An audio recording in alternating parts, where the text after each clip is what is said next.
Fala pessoal, aqui é o professor Luiz, mais uma vez resolvendo questões de química do tema estudo da matéria, onde a gente vai ter as transformações físicas da matéria, a classificação da matéria em mistura e substância pura. Então nessa primeira questão a gente tem uma situação, né, na praia, que um estudante de química observou que o carrinho de picolé usava gelo seco. Né? O que é o gelo seco? O gelo seco ele é o gás carbônico CO2 na forma sólida. Então aqui eu vou ter o estado físico sólido, né, que corresponde ao gelo seco. Ele foi utilizado para retardar o degelo de picolé. Pediu à vendedora um pedaço desse gelo e colocou num copo com água. E ele observou a formação de fumaças brancas. Então aí vai ter a passagem do estado sólido para o estado gasoso. Aí a pergunta é justamente essa: qual é o nome dessa passagem? Esse fenômeno aí está se referindo à sublimação. A sublimação é a passagem direta do estado sólido para o estado gasoso. O processo inverso também é chamado de sublimação, então, ou sublimação inversa. Então você tem que estar atento ao nome da passagem do estado sólido para o estado gasoso. É o mesmo nome do estado, a passagem do estado gasoso para o estado sólido, mas também pode ser utilizado sublimação inversa. Então nosso gabarito aqui é a alternativa letra D, questãozinha da PUC. Esse processo daí é um processo que vai absorver calor, é um processo endotérmico, né? Você tem aí, para que o gelo seco se transforme diretamente em fumaça branca, né? Você tem aí que a necessidade de absorver calor. Na questão seguinte, essa daí eu já resolvi, a gente tem uma questão da OPEC, a Olimpíada Pernambucana de Química. Essa questão vai falar sobre misturas, né? Mistura homogênea, mistura heterogênea numa mesma questão. Então aqui eu tenho uma figura, uma imagem que tem duas situações. A imagem 1 eu tenho um sistema, né, uma mistura com água com sal, uma solução água com sal e gasolina. Eu vou juntar essas duas substâncias, no caso 3, né, e vou analisar a imagem 1 e a imagem 2. Essa imagem está se referindo ao teste, né, o teste de álcool na gasolina, né, um teste bem simples, onde você quer saber se a gasolina está adulterada, né, alterada, se está dentro do limite permitido por lei. Você faz esse testezinho. Você pega a proveta, que é esse equipamento aqui, a proveta, e vai adicionar gasolina, né? Essa gasolina ela tem álcool dissolvida nela, né? Já isso aí já é permitido por lei. Esse álcool ele para poder estar dissolvido na gasolina, misturado com a gasolina, ele precisa ser solúvel, né? Precisa ter interação entre as suas moléculas. Então o álcool ele se dissolve na gasolina, ao mesmo tempo que o álcool ele também se dissolve na água, né? Ele tem a capacidade de dissolver tanto na gasolina quanto na água. E aí é possível obter a quantidade de álcool que tem nessa gasolina, porque quando você adiciona água, né, no caso aqui é água com sal, né, uma solução aquosa de sal é a 10%, que na verdade é água com sal e é basicamente água. Você consegue saber qual é a quantidade de álcool que tem na gasolina. Então aqui eu tenho 50 ml de gasolina e depois vai ser adicionado 50 ml de água com sal. O que é que vai acontecer? A quantidade de gasolina, né, que tinha antes, né, aqui tinha 50 ml de gasolina, só que é gasolina e álcool. Ela vai diminuir. Ela vai diminuir para uma quantidade que aqui não dá para enxergar direito, mas é normalmente 30, né? No caso aqui vai ser 30, 39, né? Para 39 ml. Né? Antes era 50 e agora passou a ser 39 ml. Quer dizer que 11 ml é somente álcool, né? Esse álcool ele foi atraído pela solução de água com sal.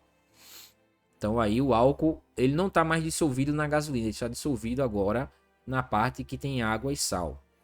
E agora sabendo que você colocou quantidades iguais, né? 50 de gasolina, 50 de solução de água com sal, né? Então aí, outro detalhe é que a gasolina, quando você tem uma mistura gasolina com água e sal, a gasolina ficou na parte superior, quer dizer que ela é mais leve, né? Menos densa.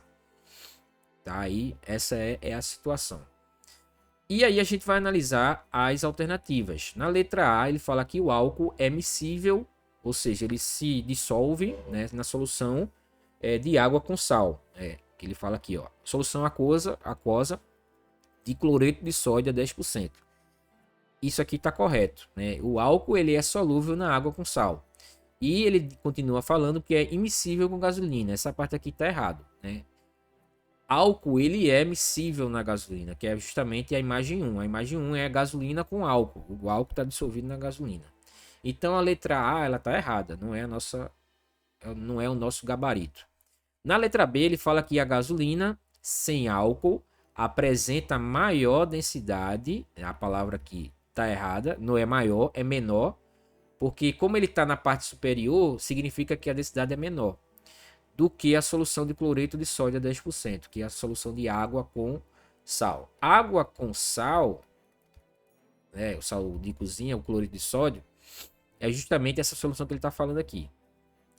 Então a letra B também está errada. Na letra C ele fala que na imagem 2 existem 3 fases líquidas. Gasolina pura, beleza. Álcool puro, isso aqui a gente não pode dizer, porque quando o álcool está dissolvido na água com sal, não dá para saber quem é a água, quem é o sal. Então, na verdade, existem 2 fases, né? Só existe a fase da gasolina e a outra fase que tem essas 3 substâncias: água, sal e álcool, né? Então aí a gente está se referindo a duas fases, não 3. Então a letra C também não é o nosso gabarito. E a letra D fala que o volume de etanol na gasolina comercial testada corresponde a 11%. Isso aqui ficou errado, porque não é 11%, né? É 11 ml.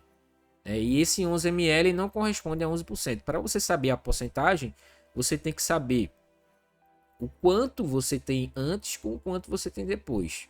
Então a gente poderia fazer uma regrinha de 3 aqui, né? Se 50 ml corresponde a 100%, 11 ml corresponde a X.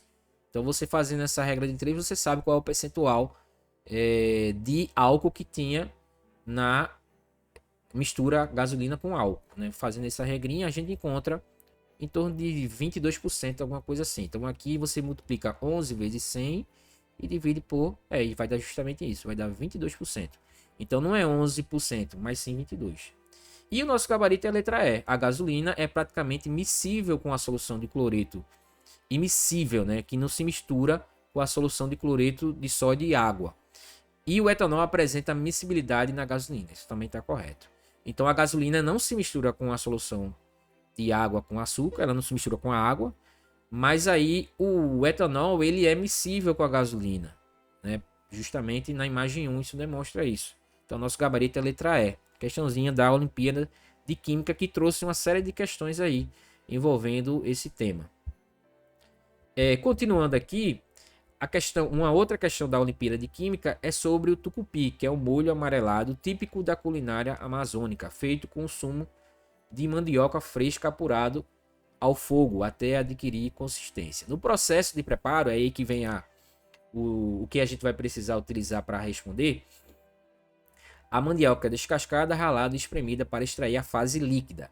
Aí vem, esta fase é então deixada em repouso para que a goma da mandioca, componente menos solúvel, se deposite no fundo do recipiente, separando-se do molho amarelado. Isso aqui está se referindo, né, ao processo de decantação. Tá? Essa questão aqui vai falar sobre o processo de decantação, que é o processo que a gente vai ter a separação de misturas pela diferença de densidade. O que for mais denso vai ficar no fundo do recipiente. Então, gabarito letra B de bola. Continuando aqui, questão aí da marinha, eu tenho um becker, aqui é uma representação de um becker. Nesse becker tem gelo e água líquida. O gelo é a água H2O, só que na fase sólida. Aí ele quer saber qual é a alternativa correta correspondente a esse sistema. Aqui eu não tenho mistura, porque eu tenho a mesma substância, é tudo água. Então não é mistura, então é substância pura. É um sistema homogêneo, mas aí eu estou me referindo a uma substância pura, né? Substância pura com duas fases. Duas fases seria porque eu consigo enxergar a água líquida e eu consigo enxergar o gelo. Então aqui a nossa resposta é a letra C, substância pura, porque a água é uma substância pura, com um componente, né, que é a água, e duas fases, porque eu consigo enxergar o gelo e consigo enxergar a água líquida. Continuando aqui, na fusão, questão da Unifor Ceará, na fusão, a substância pura passa do estado, né, qual é o estado físico aqui? Estado sólido para o estado, para o estado líquido. Isso é justamente a fusão. E isso, para acontecer, precisa absorver, ou seja, é um processo endotérmico. A fusão é um processo endotérmico. Então, o nosso gabarito aqui é a letra E. Do estado sólido para o estado líquido, absorvendo energia. Processo endotérmico. Continuando aqui, densidade, né, é uma propriedade que é definida pela relação massa, né, densidade é massa sobre volume, massa em gramas e volume, no caso da densidade, pode vir em centímetro cúbico, ml ou até metro cúbico, ou até em litro, tá? São essas unidades aí de volume. Então, massa sobre volume, gabarito, letra B, questãozinha bem simples da OSEC São Paulo. Qual método de separação seguinte se baseia na diferença de densidade? Ou seja, aquele que é mais denso vai para o fundo do recipiente e aquele que é menos denso, né, vai fazer ficar em solução. Letra A, decantação. Decantação se baseia na densidade. Quando a gente fala ponto de ebulição, a gente está se referindo à destilação. Continuando aqui, novamente uma questão sobre separação de misturas. Dessa vez eu tenho uma imagem. Essa imagem é um sistema muito utilizado no laboratório, né, que é o processo de destilação. A destilação ela pode ser simples, quando eu estou querendo separar misturas homogêneas, sólido e líquido, ou fracionada quando for líquido e líquido, né? Essa é uma das diferenças da destilação simples para a destilação fracionada. Aí ele fala assim, ó, certas misturas podem ser separadas usando a destilação simples. Por exemplo, a água, quando eu quero separar a água do sal. Mistura homogênea, o uso de destilação simples. Aí ele vai realizar essa montagem. Essa montagem vai ter o bico de Bunsen, né? Vai ter a energia, o calor, o fogo. Vai ter um balão, vai ter um termômetro, um condensador. Esse balão é chamado de balão de destilação. Balão de fundo redondo, balão de fundo chato. E aqui é o Erlenmeyer, que é esse recipiente aqui. A mistura vai estar aqui no balão, a mistura homogênea, água com sal, e aí vai aquecer. O que é que vai acontecer? Quando você aquecer essa mistura de água com sal, né, aquele que tiver menor ponto de ebulição, ele vai sair, né, ele vai evaporar, né, vai entrar em ebulição, vai vaporizar, e ele vai passar por dentro desse recipiente. Só que aqui ele vai estar na forma gasosa, e aí quando ele vai se deparar com um condensador, ele vai resfriar. E quando ele resfria, ele passa do gasoso para o líquido. Então aqui ele volta a ser líquido. No caso aqui, quando a gente tem a mistura de água com sal, é a água que vai evaporar primeiro, porque a água tem menor ponto de ebulição comparado ao sal. O ponto de ebulição do sal é bem maior do que o da água. Então a pergunta é justamente essa. Suponha que a mistura é constituída de água e sal, que está dissolvido na água. Ao final da destilação, o que é que vai se obter nesse Erlenmeyer? Apenas a água. Então o gabarito aqui é a letra A. Para você separar água com sal, você pode usar uma destilação simples, onde a água vai sair primeiro no aquecimento, porque tem menor ponto de ebulição. E o sal ele vai ficar depositado aqui no fundo do balão, porque o ponto de ebulição do sal é muito elevado, só se você aumentar muito a temperatura, mas não é o objetivo esse. O objetivo é separar. Então quem sair primeiro já separou, já fez todo o processo que precisava. Então, gabarito letra A falou aqui do processo de destilação. Bem, essa daí foram as nossas questões e voltamos numa próxima. Até Até mais.